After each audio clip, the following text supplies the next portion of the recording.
I just seen Jurassic World.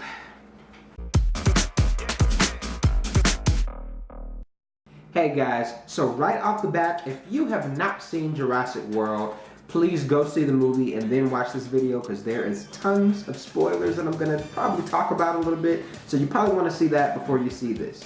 Now in this review, I'm not comparing the old Jurassic Park movies to Jurassic World, because I feel like those movies are special in their own way and they meant something to me at that time when I was able to watch them. And for this one, I think it's special in its own way because it's kind of being reintroduced to a newer generation. I feel like there's a lot of, of the younger audience who really didn't grow up, watching Jurassic Park, in this new generation. Kind of like the same thing with, Godzilla, how it was remade and reintroduced. And now this new generation is able to know, about these particular movies. And I feel like for this movie, it's kind of that thing where it's like, okay, we're reintroducing this major franchise to a newer generation. So for this review, I'm not going to be comparing them because I feel like they're both special in their own way. But nonetheless, for the fans who, have watched all of the Jurassic Park movies and own those movies and the merchandise, I feel like we can still enjoy it as well, and relate to it, and be able to pass it down, now to a newer generation to enjoy it along with them. So yeah, Jurassic World is supposed to be, what Jurassic Park was, intended to be. It was supposed to be like this theme park where, guests could come in and see live dinosaurs, but that went wrong in 3 movies.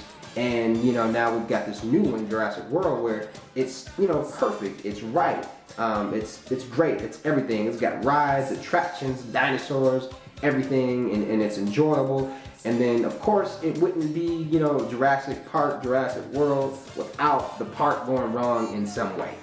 A couple scientists, who were genetically modifying dinosaurs, created this big dinosaur that's made out of T-Rex and raptor and snake and some other stuff where it can be camouflaged, and a bunch of different things that are put into this dinosaur to make it very intelligent and very dangerous. So right off the bat, this movie starts with like 2 brothers and their family, and these 2 brothers are taking off on this week trip to go visit their aunt, who's like an executive person at Jurassic World. And these kids are excited, well, at least one of the younger brother is. He's excited to go see these dinosaurs, knows a lot about them. And the older brother, he's kind of like your average everyday teen, who's into girls, always on their phone, texting, so on and so forth.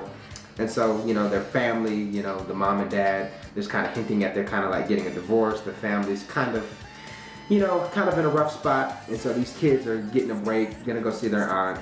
That's where it takes off at. The raptors are always fun to see. By the way, did you know that they could run up to 40 miles per hour and 50 if they're hungry? And I actually learned that from Chris Pratt in the movie, so yeah. The raptors were like Owen's, road dogs up, in this movie, like he, had like this bond and relationship with the raptors, which was pretty cool to see. And then there was a little bit of a twist up until, like they released the raptors to go and track the big dog dinosaur, and then they track this dinosaur down. The raptors find him and they like start talking to each other like, hey, what's up, Fred, how you doing?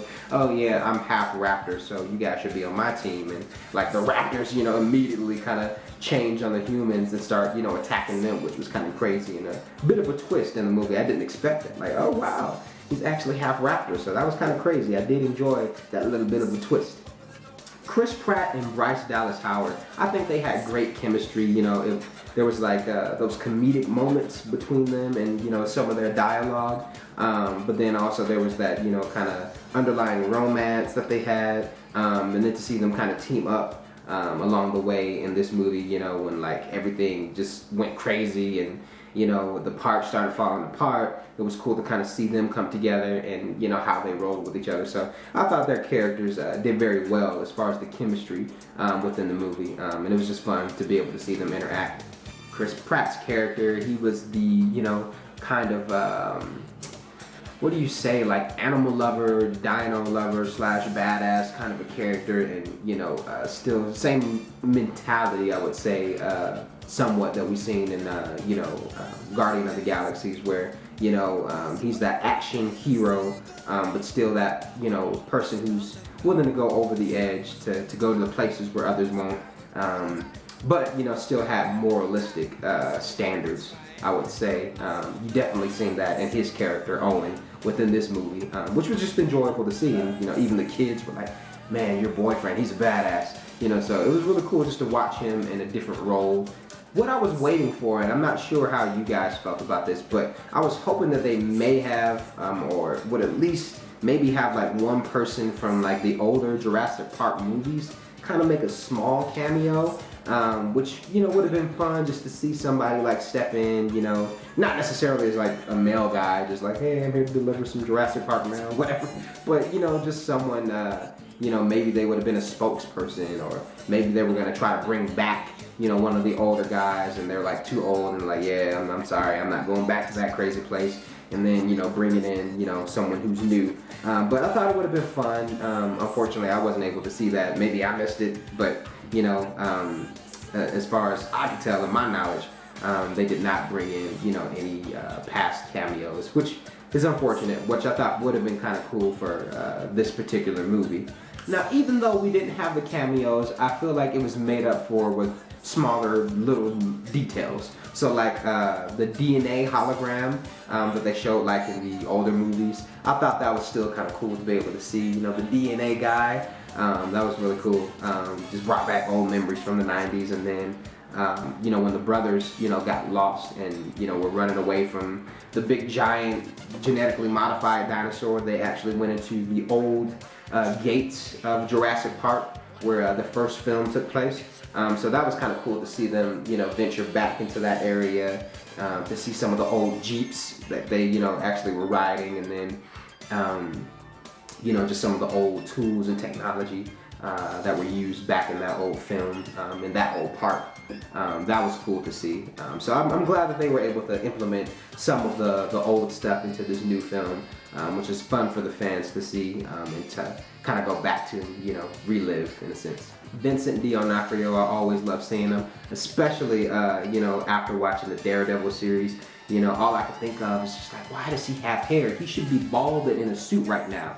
But, you can't have Kingpin in Jurassic Park, so just doesn't make sense unless Marvel bought him out, which is quite possible. You never know. It could happen these days. But nonetheless, I enjoyed watching him in this role. He was kind of definitely still that bad guy, but,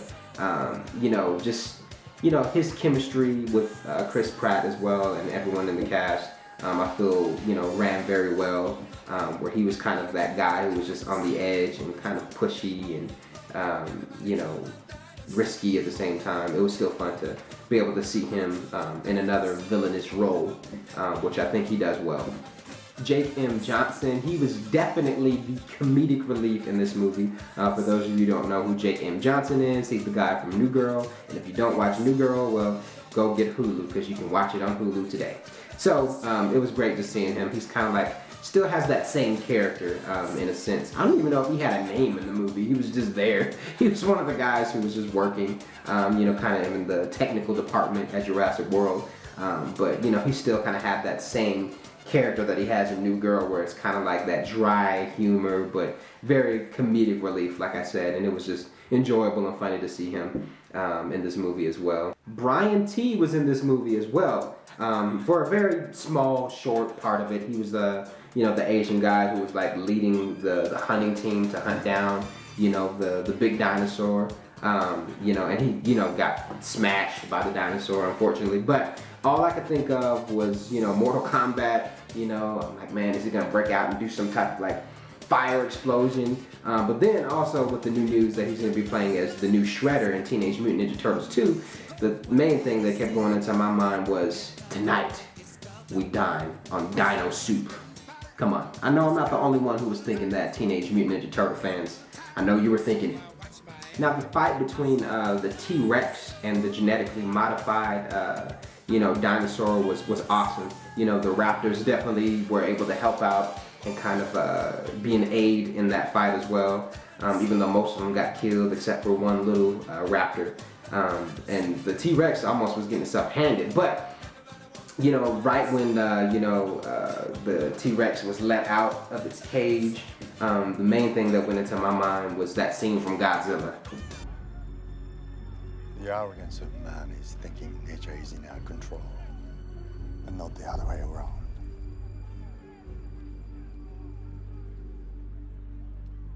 Let them fight. It totally fits in this scenario, but it was enjoyable. I think, you know, very action-filled, but also kind of comedic to me. It was just like one layer after another layer. It's kind of like one fish, and the big fish eats that fish, and then the bigger fish eats that fish. That's kind of how that ending fight was, you know, where, you know, the T-Rex and the raptor were teaming up on this big dinosaur, and then the big dinosaur finally goes down, and then the other big fish dinosaur eats that dinosaur, takes him to the water. I was like, oh really, that was quite a climax of an ending, but it was enjoyable, fun to see, and that's how the wild in Jurassic is, so definitely enjoyed it overall. And free things are always better, and I say that because I work at AMC Theaters, as some of you may know, and I get to see the movies for free, so yeah, it just, that totally made the movie much better for me anyway. Well, those are my thoughts on Jurassic World after seeing the movie. Have you seen Jurassic World, and how would you rate this movie compared to Jurassic Park? Once again, I'm not comparing the two. I think they're both great in their own way. But if you have seen this movie, comment below, share your thoughts. What were some of the highlights and some of your frustrations that you might have that you want to voice? But nonetheless, if you have seen this movie, comment on this video and let me know your thoughts. I'd love to hear from you guys.